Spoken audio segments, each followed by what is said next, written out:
बनाम खुदावंद मेहरबान। आज के दर्स में हम शनासय्य फ़ेल के बारे में सीखेंगे। शनासय्य फ़ेल सीखने से पहले हम ये जानेंगे कि फ़ाइल क्या होता है। फ़ाइल कहते हैं किसी भी काम के अंजाम देने वाले को, यानी किसी भी काम को करने वाले को हम फ़ाइल कहते हैं।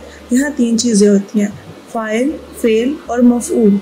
फ़ाइल होता है काम करने वाला, फ़ेल होता है काम, और मफ़ऊल होता है वो जिस पे काम किया जाए।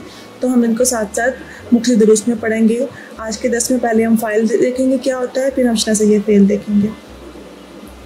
तो फ़ाइल होता है कोई भी काम करने वाला। अब ये फ़ाइल मुतकल्लम भी हो सकता है, हाज़िर भी हो सकता है और गायब भी हो सकता है। अगर हम वाहिद और जमा के एतबार से देखें तो फ़ारसी ज़ुबान में फ़ाइल की तादाद 6 हो जाएगी, जैसे वाहिद मुतकल्लिम, जमा मुतकल्लिम, वाहिद हाज़िर, जमा हाज़िर, वाहिद गायब, जमा गायब। इनको हम मुख्तलिफ सीगों की मदद से सीखेंगे। अब फ़ाइल की पहचान के लिए फ़ारसी ज़ुबान में मुख्तलिफ हरूफ इस्तेमाल होते हैं। उन हरूफ को हम शनासय्य फ़ेल कहते हैं। तो हम मुख्तलिफ सीगों के एतबार से शनासय्य फ़ेल अब देखेंगे। पहले मैं आपको एक मिसाल देती हूँ। मसलन अब अगर हम एक जुमला बोलते हैं, मन ज़ैनब हस्तम, या ज़ैनब हस्तम, या फ़कत ज़ैनबम। अब इन तीन जुमलों का मतलब तो एक ही है, लेकिन हमें ये कैसे समझ आएगी कि यहाँ पे बात किसकी हो रही है, फ़ाइल कौन है। अब पहली लाइन देखें, मन ज़ैनब हस्तम, तो यहाँ पे तो आपको समझ आ गया, मन से, मन ज़मीर मुनफ़सिल है, उर्दू में से कहते हैं मैं ज़ैनब हूँ। सेकंड सेंटेंस में हम देखें तो ज़ैनब हस्तम। अब यहाँ पे ज़ैनब हस्त के बाद मीम का इजाफा है, हमें कैसे पता चलेगा कि फ़ाइल कौन है। तो इसकी पहचान जो हमने हस्त के बाद मीम का इजाफा किया है, इससे हमें समझ आती है कि फ़ाइल कौन है। तो ये मीम शनासय्य फ़ेल कहलाता है। अब ज़ैनब हस्तम, मैं ज़ैनब हूँ। अगर फ़कत ज़ैनबम हो तो यहाँ पे भी ज़ैनब के बाद जो मीम है, इससे हमें समझ आती है कि फ़ाइल कौन है। इसी तरह एक और मिसाल में जैसे हम पूछते हैं चथोरी, यानी तुम कैसे हो। अब कैसे पता चला कि यहाँ पर बात जिसकी हो रही है वो कौन है, फ़ाइल कौन है। यहाँ मतलब तुम लिया जाएगा। तो चथुर के बाद जो हमने ये का इजाफा किया था, ये शनासय्य फ़ेल है, यानी फ़ाइल की पहचान के लिए हमने ये का इजाफा किया, जिससे हमें ये समझ आई कि असल में मुखातिब कौन है। अब ये शनासय्य फ़ेल भी दो तरह के होते हैं, शनासय्य गुज़श्ते, शनासय्य हाल। इनमें ज़्यादा डिफरेंस नहीं है, सिर्फ एक चीज़ का फ़र्क आएगा जो कि मैं आपको साथ साथ बताऊँगी। पहले मुतकल्लिम के लिए अवल शख्स मुफ़रद, यानी फर्स्ट पर्सन सिंगुलर। तो यहाँ हम मीम का इजाफा करते हैं शनासय्य गुज़श्ते और शनासय्य हाल दोनों में। जैसे मैंने पहली मिसाल दी थी, मन ज़ैनब हस्तम। अब अवल शख्स जम, यानी फर्स्ट पर्सन प्लूरल के लिए हमने ये और मीम का इजाफा किया। ये और मीम किस लिए, हम के लिए। जैसे मैं कहती हूँ हम स्टूडेंट हैं, माँ दानिश जो हस्ती। अब यह माँ के साथ लास्ट में ये और मीम का इजाफा हुआ, जिससे ये समझिए कि फ़ाइल असल में कौन है। इसी तरह देवम शख्स मुफ़रद में ये, जैसे हमने पहले मिसाल ली थी चथोरी में ये का इजाफा किया था, यानी तुम कैसे हो। देवम शख्स जम के लिए ये और दाल का इजाफा करेंगे, जैसे हमने ज़मीर मुनफ़सिल में शमा पढ़ा था, शमा यानी आप।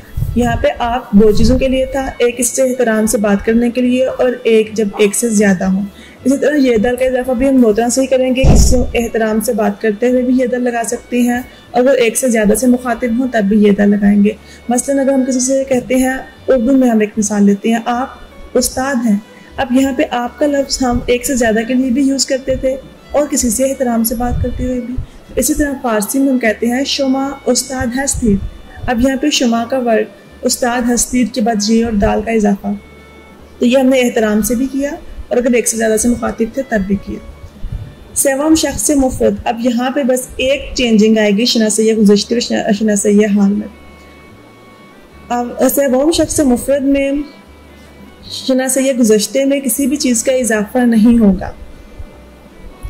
यहाँ पे वाहिद गायब में, यानी सेवम शख्स मुफ़रद में जो मस्तर से नून हस्फ किया जाएगा, उसके बाद जो भी हमारे पास लफ्ज़ आएगा उसको ऐसे ही लिख दिया जाएगा, वो वाहिद गायब होगा। मसलन एक मिसाल लेते हैं यहाँ पे रफ्तन। रफ्तन एक मसदर है, जब हम इससे नून हज़्फ करते हैं तो हमारे पास लफ्ज़ आता है रफ्त। रफ्तन का मतलब होता है जाना, रफ्त वो गया। तो यहाँ पर रफ्त जो है ये वाहिद गायब है, इसका किसी भी चीज़ का इजाफा नहीं होगा, ये ऐसे ही रहेगा। अब शनासे ये हाल में अगर हम देखें सेवम शख्स मुफरद में तो अस्त और हस्त फार्म के साथ किसी भी चीज़ का इजाफा नहीं होता। मतलब मैं कहती हूँ कि वो रिदा है, ऊ रिदा अस्त, ऊ यानी वो, रिदा अस्त यानी है, तो यहाँ पे किसी भी चीज़ का इजाफा नहीं हुआ, ये एज इट इज़ आ गया।